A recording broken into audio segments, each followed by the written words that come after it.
Alhamdulillah. Allahumma salli ala sayyidina Muhammad ibni Abdillah wa ala alihi wa sahbihi wa man tabi'ahu wa mawala. Yang sama-sama kita hormati Bapak Ketua Pengadilan Tinggi Riau, Bapak Ketua Pengadilan Negeri Pekanbaru, Bapak Wakil Ketua Pengadilan Negeri Pekanbaru, Yang Mulia para Hakim Pengadilan Negeri Pekanbaru, pejabat struktural dan fungsional Pengadilan Negeri Pekanbaru, serta seluruh pegawai karyawan dan karyawati Pengadilan Negeri Pekanbaru. Kalau Tuan pergi ke Pelalawan, jangan lupa membawa lupa pula Banten. Kalau Tuan ke Pelalawan, jangan lupa membawa seutas yang namanya tak saya sebutkan karena tak ada ditulis dalam kertas. Insya Allah semua yang hadir ini dimuliakan Allah Subhanahu wa ta'ala. Amin ya rabbal alamin. Kata Nabi, wa minal hurumi fasum. Di bulan-bulan haram berpuasalah kamu. Hadisnya umum. Karena tadi kata Pak pembawa acara, tak ada temanya, Ustadz sampaikan sajalah yang terkait dengan bulan Muharram. Bulan haram itu ada 4. Dalam Quran disebutkan minha arba'atun hurum, ada 4 bulan haram. Pertama, bulan Zulhijjah, Zulqa'dah, Zulhijjah, Muharram. 3 berurutan, salasun mutawaliyatun, 3 berurutan. Kemudian yang satu lagi itu tidak berurutan, ma baina Jumada wa Sya'ban. Antara bulan Jumadil Akhir dan bulan Sya'ban, itulah dia bulan Rajab. Zulqa'dah, Zulhijjah, Muharram, dan Rajab. Saya disampaikan guru-guru kami, di antara amal yang paling afdal bulan haram ini adalah melaksanakan puasa. Tapi bukan berarti hari ini saya berpuasa. Tidak, karena ada kue ini. Kalau kita bertamu ke rumah orang, lalu di bulan haram, bulan Muharram, kita berpuasa, maka pilihannya 2. Faman sya'a falyasum, siapa yang mau silakan berpuasa. Wa man sya'a falyuftir, siapa yang mau silakan berbuka. Misalnya Pak Ketua datang ke rumah saya, lalu kemudian saya siapkan makanan. Silakan makan Pak Ketua. Kata Pak Ketua, saya puasa Pak Ustadz. Saya tak tersinggung. Kenapa saya tak tersinggung? Karena beliau mengamalkan sunnah Nabi. Begitu juga kalau saya sebagai tuan rumah berpuasa. Saya bilang, tamu-tamu silakanlah, tapi saya berpuasa. Maka tamu juga tak boleh tersinggung. Kenapa? Karena kata Nabi, faman sya'a falyasum, siapa yang mau silakan puasa, yang tak mau boleh makan. Ini bagi kita yang melaksanakan puasa di bulan-bulan haram, bil khusus di bulan Muharram ini. Apakah ada tanggal-tanggal tertentu? Tak ada. Dari tanggal 1 sampai tanggal bulan Arab itu 29 atau 30 hari. Khusus bagi ibu-ibu yang Ramadannya kemarin tinggal 7 hari, maka bisa diqadha di bulan Muharram. Niatnya tidak niat puasa sunat. Misalnya hari Senin, hari ini hari Rabu, hari ini hari Jumat, hari Sabtu, hari Ahad, hari Senin nanti. Hari Senin ibu makan sahur, niat, saya niat puasa qadha, mengganti yang kemarin tinggal di bulan Ramadan. Maka dapat 3. Pertama, dapat qadha lunas 1 hari. Yang kedua, dapat pahala puasa Senin. Yang ketiga, dapat pahala puasa bulan Muharram. Nah, jadi bapak-bapak ingatkan istri, karena mereka tinggal puasanya gara-gara melahirkan anak bapak, menyusukan anak bapak, dan takdirnya sebagai perempuan. Jadi kalau anak kita 1, itu istri kita tidak puasa paling tidak 90 hari. Waktu mengandung 30 hari, menyusukan tahun pertama 30 hari, menyusukan tahun kedua 30 hari. Dia baru bisa mengqadha, mengganti ini nanti setelah anak umur 5 tahun, 6 tahun atau 7 tahun. Ibu-ibu catat semuanya. Saya kalau tentang puasa ini memang banyak saya sampaikan ke ibu-ibu. Ibu-ibu kemarin tinggal 7 hari. Rupanya suaminya tinggal 17 hari. Artinya laki-laki pun juga jangan sangka perempuan saja yang berutang. Laki-laki pun banyak juga utang puasa. Kemarin musafir keluar kota, batal puasa. Yang tak musafir pun batal juga. Karena di Pekanbaru banyak rumah makan hantu. Kaki bertutup, kepala bertutup, kaki nampak. Dulu itu, sekarang sudah tak ada lagi. Karena saya tak nampak, yang lain nampak. Nah, maka puasa kita yang tinggal itu tidak bisa tembus puasa dengan umrah. Puasa yang tinggal pergi ke Makkah menangis di pintu Ka'bah tak bisa. Man mata, siapa yang mati, wa alaihi siyamun, punya utang puasa, shoma anhu waliyuhu, maka ahli warisnya wajib mengganti puasa. Jadi kalau saya misalnya punya utang puasa, mati saya, meninggal, maka anak saya Mizian Haziq Abdillah, Sami Ahmad Misbahi Ibadillah, wajib menggantikan puasa saya. Nah, jadi ibu-ibu catat puasa berapa yang tinggal dan catat berapa yang sudah dilaksanakan. Sehingga nanti kalau kita meninggal, anak-anak kita buka laci lemari, oh ini ada catatan. Begitu juga dengan bapak. Kalau ada orang tua kita meninggal, buka lemari pakaiannya semua. Saya waktu meninggal sama Muhammad, saya buka lemari pakaian, mencari catatan-catatan utang piutang yang mesti kita bayar. Mana tahu kebetulan ibu, anak kesayangannya, dapat catatan puasanya. Sementara warisan sudah dibagi. Teleponlah kakak, abang semua telepon, bilang sama mereka, tolong hari Ahad libur nih datang kalian ke rumah, ada yang mau kita bagi-bagi. Insya Allah cepat mereka datang itu. Sangka mereka surat tanah. Rupanya pas pembagian, kau 3 hari, kau 3 hari, kau 3 hari. Kadang abang kita ini nggak terlalu semangat, bininya yang paling semangat. Kau pun dapat juga 10 hari, bilang.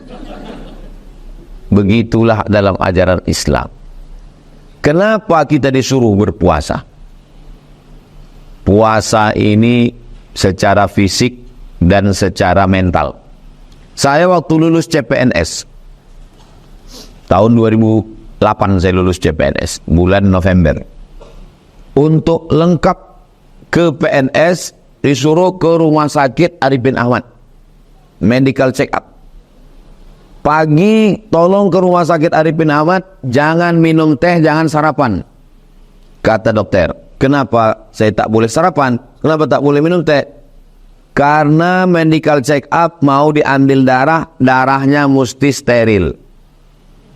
Barulah saya paham, rupanya kalau kita puasa, darah kita bersih. Darah kita ini air.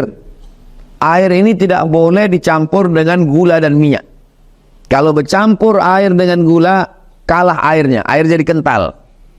Masukkan gula, letakkan ke atas kuali, kompornya hidupkan, gula mencair. Setelah mencair, tinggalkan sendoknya sampai dingin, angkat sama-sama sendoknya, terangkat kuali.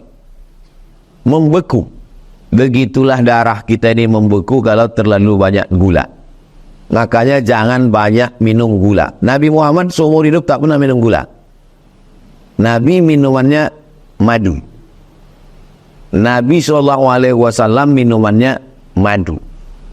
Madu kandungannya bukan gula. Glukosa gula ini luar biasa.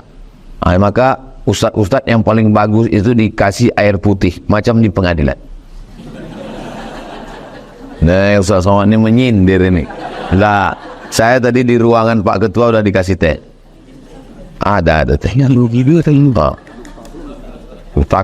Takut kena sindir plastik langsung.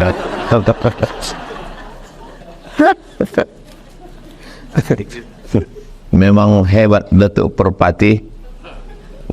Perpati memakai sungkup. Kenapa Ustaz Somad tidak mengambil kue? karena piring masih bertutup. Pantannya udah siap tadi. Bapak Ibu yang dimuliakan Allah Subhanahu wa taala, dua yang merusak darah kita ini, yang pertama gula, yang kedua minyak. Minyak itu kalau sudah masuk ke air rusak. Begitulah kalau minyak masuk ke darah kita. Dan kita di Pekanbaru ini begitu buka mata langsung makan minyak. Mana dia? Katupek gulai paku. Minyak. Siangnya pula makan rendang, minyak. Makan malamnya lagi makan minyak. Rata-rata makanan kita ini bersantan, berkelapa, minyak, kolesterol. Tapi kalau kita puasa, maka insya Allah sehatlah badan kita. Oh, jadi barulah kami paham ternyata rahasia slimnya Ustadz Somad ini karena banyak puasa sunat. Banyak jamaah yang ngomong gitu. Saya bilang, saya tahulah, ini sahabat-sahabat saya banyak datang dari Yayasan Tabung Wakaf Umat. Ketuanya Ustadz Al-Nafdinar, dan dari Basnas kita Ustadz Jamaluddin. Mereka ini tahu bahwa saya jarang puasa sunat. Jadi kalau ada yang bilang, kenapa Ustadz kurus? Ini bukan karena puasa, memang sudah takdir. Ada jamaah kita dokter. Jadi kata Pak dokter ini, Ustadz, saya lihat Ustadz terlalu kurus, coba Ustadz minum susu kental manis. Biar gemuk, biar agak berwibawa sedikit, kata dia. Berapa kali Pak dokter? 3 kali sehari. Pagi 1 saset, siang 1 saset, malam 1 saset. Saya beli 90 saset. Saya minum sebulan. Sesudah sebulan saya timbang, tak naik. Pak dokter, sudah saya coba. Dokter ini tinggal di Batam. Berapa kilo naik Pak Ustadz? Tak naik. Saya bilang, kalau begitu udah takdir Pak Ustadz. Jadi hidup ini sebetulnya tidak berat. Yang berat itu adalah memikirkan cakap orang. Kurus kita dibilangnya kita susah. Apalagi kita kerja di kantor pengadilan. Dia bilangnya banyak kali penderitaan kau, kata dia. Gemuk kita dibilangnya kita korupsi. Apalagi kita kerja di kantor pengadilan. Banyak juga duit haram di situ ya, kata dia. Dan serba salah. Makanya yang paling susah dalam hidup ini adalah memikirkan cakap orang. Dulu kalau kita kunci kamar kita, kunci pintu pagar rumah, kunci kamar, duduk kita di rumah, kita tak mendengar cakap orang. Zaman sekarang aneh. Kita kunci pagar rumah, kunci pintu rumah, kunci pintu kamar, duduk kita di kamar, pun di komen orang. Di mana? Facebook. Dulu kita di rumah tak jumpa sama orang, hari Sabtu, hari Ahad tetap kita membaca komen orang. Instagram, Facebook, TikTok. Ustadz kok tahu? Saya begitu. Saya hari Selasa, Rabu, Kamis di rumah. Tak ada tamu, duduk saya di rumah menengok. Tetap sakit kepala saya baca komen. Tapi kami tengok di komen-komen Instagram Ustadz itu tak ada Ustadz balas. Memang saya tak membalas. Kenapa? Karena saya tak tahu passwordnya. Yang tahu password itu admin. Mereka ini tahu. Yang mengerti tentang diri kita adalah diri kita sendiri. Makanya orang yang paling celaka adalah halakamru'un lam ya'rif qadrahu. Orang paling celaka orang yang tak tahu siapa dirinya. Saya paling tahu diri saya. Saya orangnya cepat marah, emosi. Kalau sampai saya tengok ada orang komen, langsung saya balas. Bagaimana saya mengunci diri saya? Saya kunci dengan password yang saya pun tak tahu apa passwordnya. Maka kalau ibu bapak banyak yang, Ustadz saya sudah DM beberapa kali kok Ustadz nggak balas, saya tak tahu. Instagram, ada Instagram Ustadz Somad? Ada. Yang mana? Itulah yang followernya 9 juta itu. Maksudnya ini, inilah Ustadz ini sombong kali sekarang. Maksud saya yang belum follow lah. Jadi kita nikmati saja sosial media itu, jangan menyusahkan diri kita. Yang paling jahat dalam hidup ini adalah pikiran.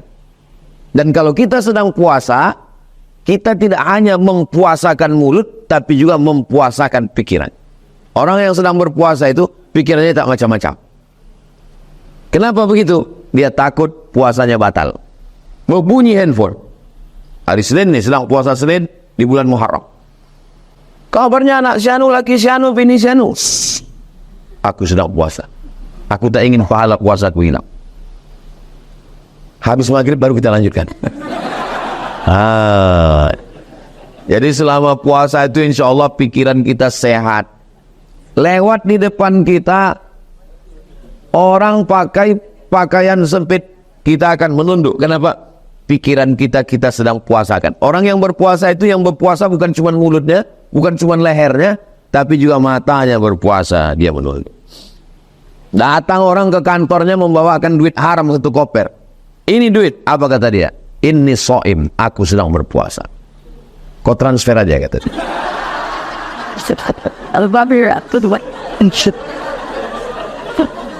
Mantang saya tengok duit haram nih gitu. Orang yang sedang berpuasa itu adalah, perasaan saya sudah berapa kali saya tausiah ke kantor pengadilan negeri. Disitulah saya sedang menguji kejelian bapak dan ibu sekalian. Ini kunjungan saya yang kedua. Jadi Ustaz pernah kemari? Saya pernah kemari. Tapi saya kemari bukan ceramah. Saya ditangkap polisi. Mau cepat, pas di depan mall SKA itu membelok saya, putar, tak boleh putar, tak boleh, melok saya, prit, kata polisi di depan. Apa nggak tahu sini nggak boleh mutar, kata dia. Saya bilang nggak ada tandanya Pak. Ada, mana itu? Saya tengok, rupanya tanda itu rabun. Udah kabur, udah tulisannya, ada gambarnya nih, gambar pancing, gini. Tak boleh lewat. Tanyanya, mau di sini apa pengadilan? Saya takut kalau di situ dibawanya duit itu nanti ke rumah. Kalau saya bayar di situ, ini Pak, dibawanya duit itu ke rumah. Bininya membelikan ke beras. Beras itu ditanak jadi nasi. Nasi itu disuapkan ke anak. Anak bininya makan haram, masuk neraka. Ayyuma lahmin, setiap daging di badan. Nabata min haramin, tumbuh dari yang haram. Fannaru aulabi, tempatnya api neraka. Masuk neraka dia. Pas ditanya sama malaikat, kenapa kau masuk neraka? Gara-gara makan haram. Kapan makan haram? Makan nasi haram.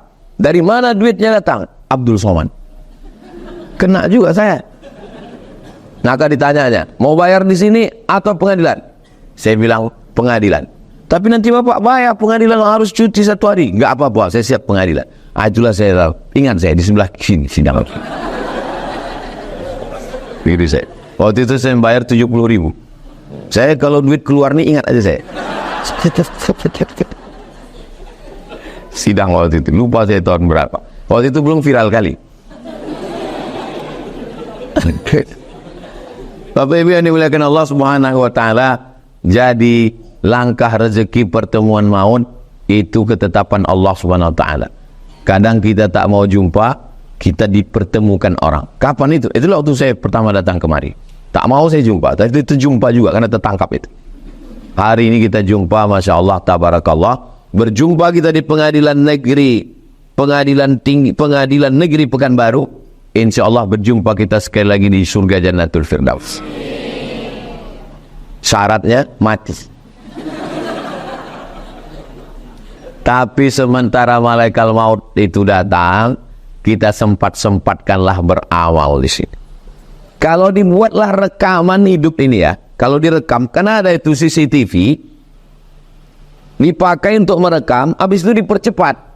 Kamera yang dipakai untuk merekam tanaman dalam acara flora dan fauna, tumbuh, pecah bijinya, bertunas, bercabang, berputih, berbuah, kan bisa cepat.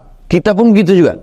Kalau diputarlah rekaman hidup saya ini, Abdul Somad itu ceramah sana. Pagi ini pengadilan negeri, habis ini nanti ke Kejati, kejaksaan. Habis kejaksaan nanti khutbah Jumat. Habis Jumat nanti pengadilan, pengajian Az-Zahra. Habis itu nanti malam di Pelalawan. Rekaman saya itu gitulah.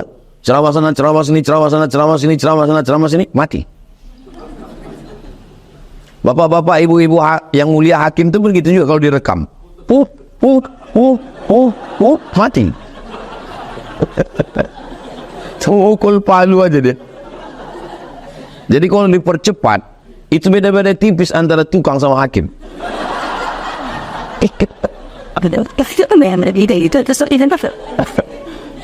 Ustaz Somad ini jangan begitu kan, hakim ini yang mulia. Yang paling mulia di antara kita ini adalah orang yang paling takut kepada Allah Subhanahu wa ta'ala. Sekarang ini yang paling mulia saya, karena saya yang paling tinggi tempat. Tapi apakah Abdul Somad yang paling mulia? Hari ini saya di pengadilan negeri ini betul-betul dimuliakan. Nama saya ditulis sampai 3 meter. Ustadz Profesor Dr. Abdul Somad LCD SE PhD. Saking kan fokusnya saya menengok nama saya tak nampak saya bawa ada yang ditutup di bawah. Memang cantik bunga kaktus basah kuyup. Saking kan saya fokus tak nampak ada yang ditutup. Itu dia. Jadi masalah nama panjang ketika pada akhirnya yang tinggal profesor melayang, doktor terbang, LCMA hilang. Yang kekal abadi tinggal janganlah sebutkan. Apalah salahnya tahanmu menjaga perasaan saya kan. Pada akhirnya kita akan menghadap Allah. Yang kita bawa itulah tadi kalau kita sempatkan puasa tadi. Saya Pak Ustadz mau saya berpuasa ini nantilah kalau anak ini sudah agak besar nih, payah merawat, menjaga, memandikan, repot, ribet, susah masak sarapan. Nantilah kalau anak ini udah besar baru saya puasa Pak Ustadz. Rupanya anak sudah besar, kita pun tak bisa puasa. Kenapa? Karena anak yang besar tuh menitipkan anak dia pula. Berapa banyak nenek-nenek sekarang tak pengajian gara-gara menjaga cucu. Mohon kalau kebetulan ada di antara ibu yang menjaga cucu jangan tersinggung. Saya orangnya ceramah tidak pernah saya pikirkan apa yang akan saya sampaikan nih itu tulus dari hati saya. Dan kunci mendengar ceramah Ustaz Somad itu satu, jangan tersinggung. Karena beberapa jamaah tersinggung pulang meninggal. Bukan karena itu, karena udah sampai aja. Jadi sekarang ini ibaratnya kita membaca ada iklan di mall cuci gudang. Dari mulai siang ini sampai tenggelam matahari, kita pun masuk ke dalam gudang tadi membawa tas. Kita mau penuhkan tas kita karena cuci gudang. Tengok ini bagus, nantilah. Tengok ini bagus, nantilah. Ini minyak nampaknya murah, nantilah. Ini nampaknya kompor bagus, nantilah. Akhirnya waktu pun habis. Maka apa yang bisa kita laksanakan, laksanakan. Saya bisanya puasa Pak Ustadz, bagus. Ada orang tak bisa puasa. Saya puasa tak bisa Pak Ustadz. Kemarin sudah pulang dari Malaka, diponis dokter katanya usus kau berlubang. Tak boleh lambat makan. Asal lambat makan, turun asam lambung. Asam lambung ini membuat lambung menggiling. Kalau tak ada makanan yang digilingnya sakit, maka mesti cepat masuk. Akhirnya kemana-mana bawa tas. Disangka orang isinya laptop, rupanya roti gabin. Lapor sedikit munya. Lapor sedikit munya. Tak apa-apa. Jangan berkecil hati yang tak bisa puasa sunat. Bagaimana saya ini Pak Ustadz tak bisa puasa di bulan Muharram ini? Banyak-banyak sholat sunat. Pagi sebelum berangkat sholat duha. Jangan gara-gara mengejar waktu afdal jam 9, jam 10 meninggalkan pekerjaan. Mengantri orang di kantor, panjang orang ngantri. Pas ditanya, kenapa panjang kali antriannya? Pegawainya mana? Pegawainya sedang khusyuk sholat duha. Padahal sholat duha itu sunat. Melayani orang banyak adalah wajib. Pegawai Pemko berarti dia minta izin kepada 1.200.000 warga penduduk Pekanbaru. Pegawai Pemda berarti dia mesti minta izin kepada 6,7 juta penduduk Riau. Itu Pemko dan Pemda. Adapun pengadilan negeri tak usah kita bahas. Karena ada orangnya di sini kan, nggak enak gini. Begitulah kita akan dituntut nanti di hadapan Allah Subhanahu wa taala. Jadi kapanlah kami sholat duha itu Pak Ustadz? Pagi. Sekarang waktu terbit matahari untuk Pekanbaru jam 6.15. Lewatkan 12 menit. Jam 6.15 terbit matahari syuruk, baru boleh sholat sunat setelah matahari naik setinggi galah. Setinggi galah itu diukur 12 menit. Naik 12 menit, 6.15 tambah 12, 6.27 sudah bisa sholat duha. Sebelum ke kantor, sholat duha berangkat. Kau ganteng bukan karena skincare-mu. Kau cantik bukan karena kau rajin minum jus bengkoang. tapi karena bekas air wudhu. Ibu-ibu pun nanti kalau ditanya orang, kok aku tengok awet muda tak berkerut, ini bekas wudhu. Oh, jadi kau sangka kami ini bertayamum semua, kata dia. Jadi solat duha, lalu kemudian solat zuhur, qabliyah zuhur 12 rakaat sehari semalam, sama dengan dibangunkan satu tempat di surga macam bangun masjid. Man shalla isnatai asyrata raka'ah, siapa yang solat 12 rakaat fil yaumi wal lailah, sehari semalam, bunya lahu bihinna baitun fil jannah, dibangunkan untuknya satu tempat dalam surga. 2 rakaat sebelum subuh, qabliyah subuh. Qabliyah subuh ni walaupun terlambat tetap qabliyah subuh. Sekarang subuh jam 5, terbangun jam 5.30, tetap qabliyah subuh. Usolli sunnatas subuhi rak'ataini qabliyatan, pahalanya khairum minad dunya wa ma fiha, lebih baik daripada dunia dan seisinya. Jam 5.30 Pak Ustaz tetap qabliyah subuh. Saya Pak Ustaz kalau pas hari-hari libur tuh kadang jam 8 baru terbangun Pak Ustaz. Tak usahlah sembahyang, neraka jahanam tempat. Ya dah. Kita tinggal di Pekanbaru, azan bersaut-sautan. Apalagi kalau hari Ahad, hari libur, itu pengajian ustadz yang top-top, yang hebat-hebat itu ada. Masjid Ar-Rahman, Masjid Raya Senaplan Pasar Bawah, Masjid An-Nur, Masjid Akramun Nas, masjid banyak sekali. Maka kita usahakan. Ini kadang banyak orang Pekanbaru, kalau pas acara, apa namanya yang lari-lari jalan ditutup tuh? Ya, saya sebetulnya cuma ngetes saja, tahu tuh orang. Kalau untuk mengejar Car Free Day, pakai baju tong plastik sampah pula tuh. Saya tengoklah orang di Car Free Day ini, larinya cuma 2 putaran, minum makannya 4 mangkok. Ustadz ada juga di Car Free Day itu, ada. Saya sering ke situ Car Free Day. Kok kami nggak pernah nampak Ustadz? Mana nampak masker 2 lapis, pakai kacamata hitam. Ada juga kadang jamaah yang tahu, Ustadz Somad ni? Bukan, saya bilang. Kenapalah untuk yang bersifat fisik kita begitu memperhatikan? Maka solat-solat sunat ini. Berapa banyak solat sunat ini Pak Ustadz? Qabliyah, Ba'diyah, Isyraq, Awabin, solat sunat tasbih, solat sunat taubat, solat sunat hajat, solat sunat mutlak, solat sunat tahajud, solat sunat witir, solat sunat tasbih. Banyak sekali solat sunat. Yang bisa puasa paling bagus puasa, tak bisa puasa solat sunat. Saya solat sunat pun tak bisa Pak Ustaz. Kadang sakitlah kaki, berkunang-kunang segala macam. Memang kalau udah mau solat ni ada aja itu. Dan memang itulah SOP-nya, SOS dia, standar operasional setan. Jangan heran kalau untuk yang baik-baik ini terasalah berdenyut di sini. Pas mau ke mall sehat. Memang udah itu kerja dia.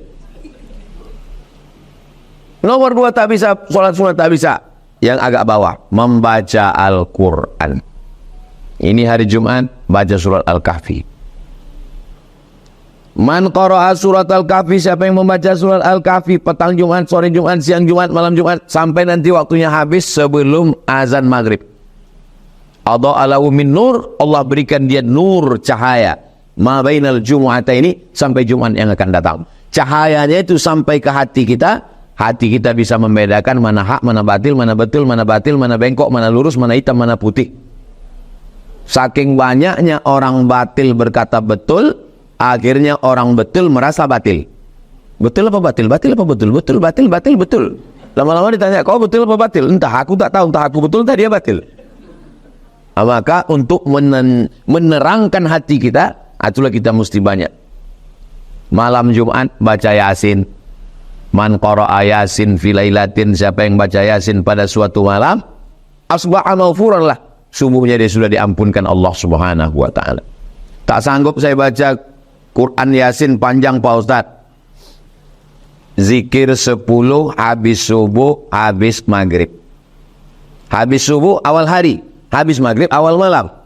Istighfar, Al-Fatihah, Qul huwallah, Al-Falaq, An-Nas, pangkal Al-Baqarah sampai wa ulaika humul muflihun, ayat kursi, lillahi ma fis samawati tutup dengan la ilaha illallah, afdhalul zikri la ilaha illallah, tutup. Tak sampai amal kita kalau tidak berselawat, ditutup dengan Allahumma sholli ala sayyidina Muhammad. 10 amal ringkas. Karena keterbatasan saya, buku yang bisa saya kasih tentang amal yang 10 tadi, tapi sebenarnya bisa diingat. Yang saya tuliskan itu dalil-dalilnya. Tadi ada saya disampaikan oleh Ustadz Al-Nob ke Pak Ketua Pengadilan Tinggi dan Pengadilan Negeri. Tapi sebetulnya boleh dikopi. Nah, jadi Bapak Ibu kalau dikasih Pak Ketua nanti minjam, boleh dikopi. Ustadz Al-Nob nanti kasihkan satu ke pegawai kita, biar dikopi, dibagikan. Boleh kami kopi buku Ustadz nih? Saya bilang boleh. Asal jangan di sampulnya itu dibuat coblos nomor, itu tak boleh. Maka dibagikan sebagai amal jariah supaya mengalir pahalanya untuk kita semua, insya Allah. Amin. Puasa tak sanggup. Sholat sunat tak sanggup. Baca Quran tak sanggup. Amal yang paling ringan, tak perlu berdiri, tak perlu bergerak, tak perlu mata terbuka, tutup mata duduk zikir. Astaghfirullah, astaghfirullah, astaghfirullah, astaghfirullah, astaghfirullah. Habis istighfar bersih. Setelah bersih, Allahumma salli ala sayyidina Muhammad wa ala ali sayyidina Muhammad. Setelah berselawat, afdhalu dzikri la ilaha illallah, la ilaha illallah, la ilaha illallah. Berzikir kalau bisa dihitung, biar tahu kita udah berapa jumlahnya. Cari tasbih yang ujungnya ada mata 10. Kalau sudah dapat 1, 100, 200, 300, 1000. Saya Pak Ustaz tak mau pakai tasbih yang pakai mata begitu, malu nampak orang. Saya pakai tasbih digital macam cincin. Bagus. Pelan-pelan. La ilaha illallah. La ilaha. Karena saya kadang heran juga orang pakai tasbih yang digital ini. Cepat kali tangan dia saya tengok. Apa zikir kawan? Pergi umroh membeli tasbih 100. Habis semuanya untuk tamu. Tinggal 1 digantungkan di mobil. Judul ceritanya ketika mobil bertasbih. Mobil bertasbih, yang punya mobil masuk neraka. Ambillah tasbih dari mobil itu. Bilang sama mobil itu, mobil udah 11 bulan kau bertasbih. Untuk bulan Muharram ini kau izinkan aku ya. Nanti Rabiul Awal ku balikkan lagi. Bertasbihlah. Subhanallah wa bihamdihi subhanallahil azim. Gak bisa berzikir Pak Ustadz. Kami di kantor Pengadilan Negeri Pekanbaru ini melayani banyak orang. Yang berzikir hati kita. Pas datang orang, ya kita tanya, apa keperluannya Pak? Bapak sidang nomor berapa? Ini kemarin tertangkapnya apakah macam Ustadz Somad kemarin? Tanya. Ya mesti gara-gara itu pula. Saya tidak mau gara-gara tausiah ini besok semua orang komplain. Gara-gara Ustadz Somad ceramah di kantor Pengadilan Negeri itu pas kami mau urusan kemarin, tanya, sidang saya kapan? Subhanallah walhamdulillah wala ilaha illallah wallahu akbar. Biasa aja. Pas ada orang ngobrol, kita sama orang cerita. Pas tak ada orang baru kita berzikir. Ini kadang orang ini terbalik. Pas ada orang di situ dia menunjukkan zikir. Pas tak ada orang main game online ya. Kita tuh justru berzikir pas tak ada orang, itulah kita berzikir. Walau ada orang jangan tunjukkan. Kalau menunjukkan itu bahasa Arabnya riya. Menunjukkan riya. Kalau mendengarkan namanya sum'ah. Pas tak ada orang sholat sunat, iftitah, fatihah, ayat satu napas. Imam apa yang kau ikut ini? Imam Valentino Rossi. Tapi pas giliran ada orang, ada acara di masjid, di musola, rakaat pertama Yasin.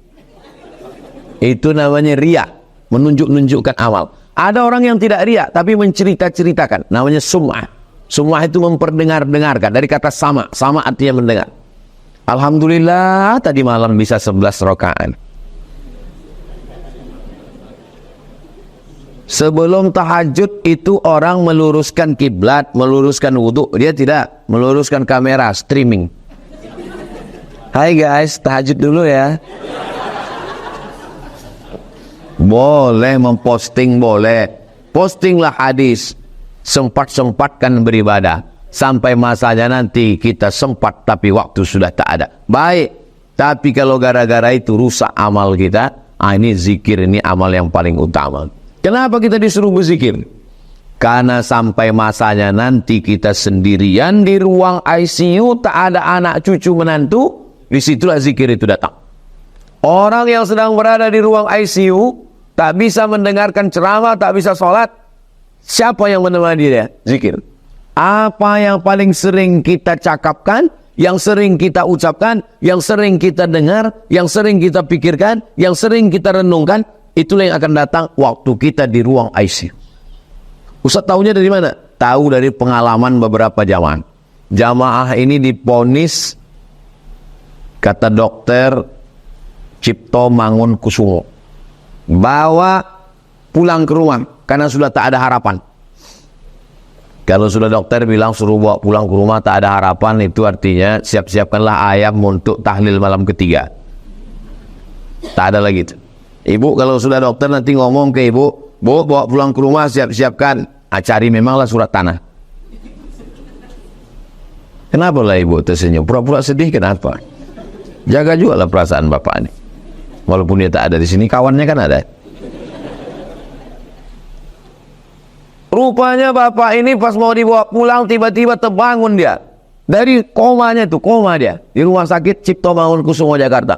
Tiba-tiba terbangun dia. Ditanya sama istri sama dokter. Dokter pun terkejut. Menurut ilmu kami kedokteran bapak sudah mati. Maka bapak suruh pulang. Apa yang bapak nampak waktu sedang koma itu? Kata dia, waktu saya sedang koma itu datang orang. Terus apa kata orang itu? Orang itu bertanya ke saya, kapan kau buat tablik akbar? Siapa orang itu? Ustaz Somad. Saya penasaran. Pas kami buat acaranya di Maninjau, saya jumpai bapak itu. Betul bapak koma di rumah sakit Cipto Mangunkusumo. Betul Pak Ustaz. Bapak yang buat acara tablik akbar kok pulang bersama ke kampung. Yo. Betul bapak nampak saya waktu koma tuh. Betul Pak Ustaz. Apa kata saya? Ustaz bertanya, kapan tablik akbar? Lama saya menung.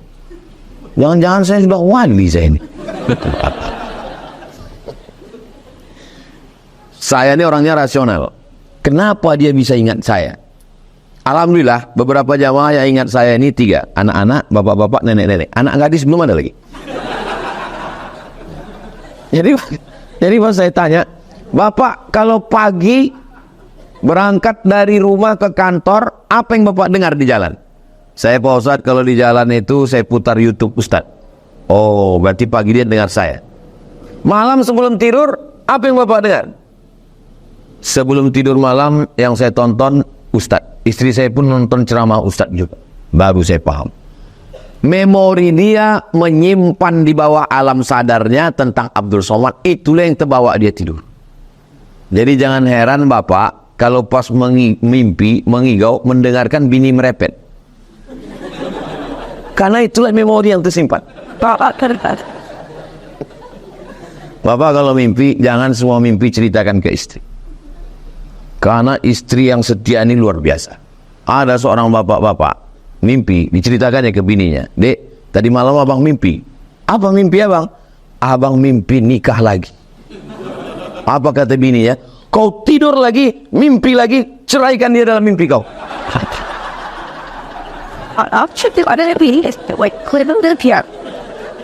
Sampai begitulah. Kalau ada perempuan yang model begitu Pak, itu adalah bidadari surga. Begitu cara menghibur hati orang yang nggak usah nangis. Bapak Ibu yang dimuliakan Allah Subhanahu Wa Taala, saya berceramah di kantor pengadilan ini terus terang sebelum berangkat segini agak bergetar hati saya. Kenapa? Karena datang dulu pertama pun kemarin bergetar juga. Mau sidang di bawah kan? Getarannya itu masih ada. Ini bukan sembarang kantor, ini pengadilan bro. Aja dalam hati saya cemana lah aku nanti pengen. Tapi begitu ngomong mengalir lancar aja, tak terasa rupanya udah jam 9. Nah itu. Jadi rupanya pengalaman kita lah yang biasa menyampaikan kata sambutan. Tanya nanti kepada Pak Ketua kalau tak percaya. Itu kita ngomong lancar tak lancar itu tergantung suasana hati hadirin pendengarnya. Ini saya ngomong lancar ini karena orang ini hatinya lapang semua ini. Nggak tahu juga lah ya. Jadi rupanya kalau orang itu hatinya lapang, kita yang menyampaikan pun tenang, lapang, lancar. Pengalaman saya ceramah, Kalau yang mendengar tuh hatinya kusut, saya pun menyampaikan tuh lama kali terasa. Dia tengok macam tak bergerak jam tu. Kapan itu Pak Ustaz? Pas acara menyambut buka puasa. Makanya Ustaz Alno undang, Ustaz, ada acara kau berbuka puasa. Cari Ustaz lain ke cik. Karena pengalaman saya nyambut buka puasa tu lama kali terasa ceram. Suwi tenan Pak. Wis pirang-pirang dino itu. Jadi pas saya selesai tausiah menyambut buka puasa itu, saya bilang ke jamaah, saya tadi pas acara nyambut puasa buka puasa itu lama kali saya rasa ceramah. Kata mereka, kami yang mendengarkan lebih lama lagi Pak Ustadz. Jadi inti kesimpulannya adalah amal yang paling tinggi puasa. Tak bisa puasa sholat sunat, tak bisa sholat sunat baca Quran, tak bisa baca Quran zikir, tak bisa zikir pergi ke jembatan Leton. Tahu Leton kan? Ngapain kami situ Pak? Tahu salah ku ajari lagi.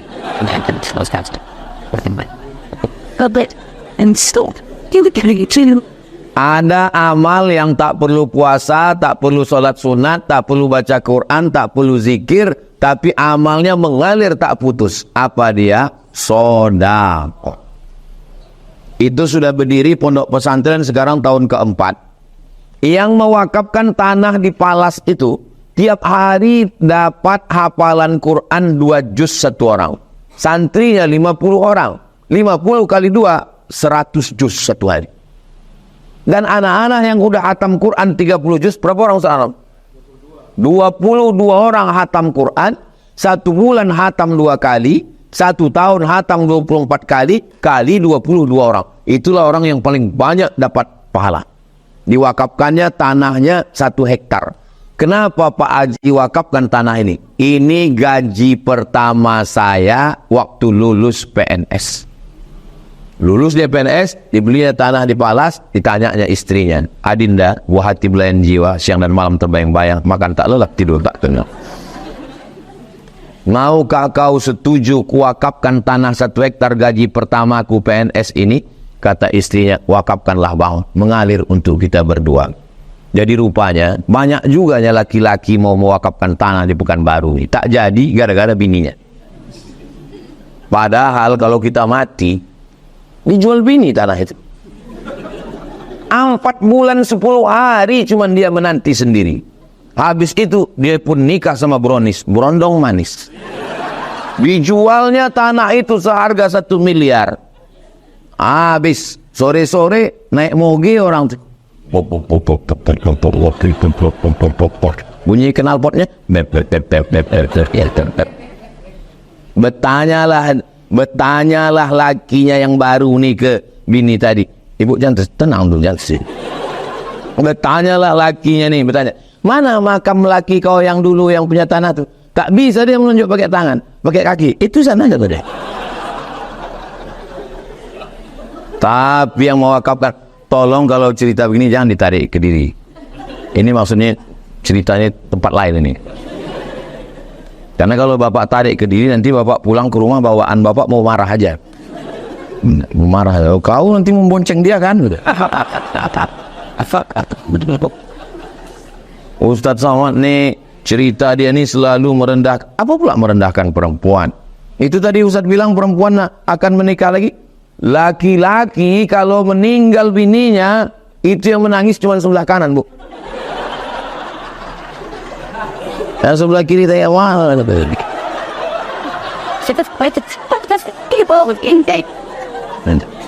Kalau ibu tak percaya, nanti malam pas jam-jam agak jam 12 jam 1, ibu pura-pura serangan jantung. Apa yang pertama dilakukannya? Membuka cincin sama gelang itu. Tapi yang ini tak bisa lagi dipakai karena udah bocor. Nanti malam kalau ibu pura-pura meninggal, apalagi suaminya ada, ini ceramah Ustaz Somad tadi kan, gitu. Kok tahu bang? Kau kan tak kerja di pengadilan, acaranya kan streaming deh, gitu. Kau pikir cuman kau aja yang dengar ceramah Ustaz Somad? Aku dengar juga di channel Ustaz Abdul Somad Official. Subscribe, like, share, and comment. Tapi jangan tepuk tangan dulu. Untuk yang pagi ini share-nya di channel Tabung Wakaf Official. Semua duit ibu yang masuk ke Tabung Wakaf Official itu mengalir pahalanya ke Pondok Pesantren Tahfiz Quran Nurul Azhar. Di mana pondok itu Pak Ustadz? Jembatan Leton. Simpang Bingung kan? Simpang Bingung belok kiri sebelum TPU Kopi. Makanya slogannya, sebelum ke TPU singgah ke YTWU. Kalau sudah ke TPU jangan lagi datang ke YTWU. Karena kami tak mau menerima hantu. Nanti ibu menengok. Asalnya tanah itu 2 hektar. Datanglah orang kaya. Belum lagi masuk dia ke dalam, baru menengok pagarnya aja. Semua orang yang kami bawa ke Nurul Azhar itu, asal masuk ke dalam, macam menengok kucing Anggora. Baru menengok pagarnya, datang dia ke Ustadz Al-Nof. Apa kata dia? Saya terpukau menengok pagarnya. Saya kasih 2 hektar lagi. Itulah kampus 2. Baru menengok pagar, belum masuk ke dalam. Masuk dia ke dalam, 4 hektar dapat. Belum lagi, nanti kan gol. Nah, ibu nanti suami bapak bawa anak-anak ke sana menengok. Anak saya bawa. Anak saya Mizian Hazi Abdillah saya bawa naik ke atas. Saya tunjukkan. Nanti kau tamat SD, kau belajar di pondok ini, tengok ini tempat makannya, ini tempat tidurnya, bagus bu. Bukan cuma yang Islam aja kami bawa ke sana. Bang Daniel Mananta sama istrinya yang orang Jerman itu, kami bawa naik ke atas, menengok dia. Bagus pondoknya Pak Ustadz. Iya. Hampir dia mendaftar. Masyaallah. Alhamdulillah. Mudah-mudahan berkah rezeki kita lewat sudah 5 menit. Saking sedapnya ceramah di pengadilan negeri. Itu yang dapat saya sampaikan. Terima kasih atas segala perhatian. Mohon maaf atas segala kesilapan dan kekhilapan. Kalau ada kata-kata saya menyinggung perasaan Bapak Ibu, mau Bapak Ibu maafkan saya? Alhamdulillah. Lebih baik meminta maaf di sini daripada mencari Bapak Ibu di padang mahsyar. Di padang panjang aja payah kita jumpa. Bagi di padang mahsyar. Alhamdulillah. Kalaulah saya ada salah sama Bapak Ibu yang mulia hakim-hakim, Bapak Ketua Pengadilan Tinggi, Pengadilan Negeri, pas di akhirat, kemana saya mau mencari kalian? Bukan senang mencari kalian di akhirat. Pas ditanya malaikat, malaikat, kemana orang Pengadilan Tinggi sama Pengadilan Negeri? Kata malaikat, Somad, tak akan jumpa kau mereka. Kenapa gitu malaikat? Mereka ruangnya VVIP. Amin kanlah. Begitu cara saya berdoa. Akhirnya saya tutup dengan pantun karena kita tinggal di bumi Melayu, menangkap puyuh di Bukit Selasih. Thank you dan terima kasih. Di akhir majelis ini mari kita sama berdoa kepada Allah.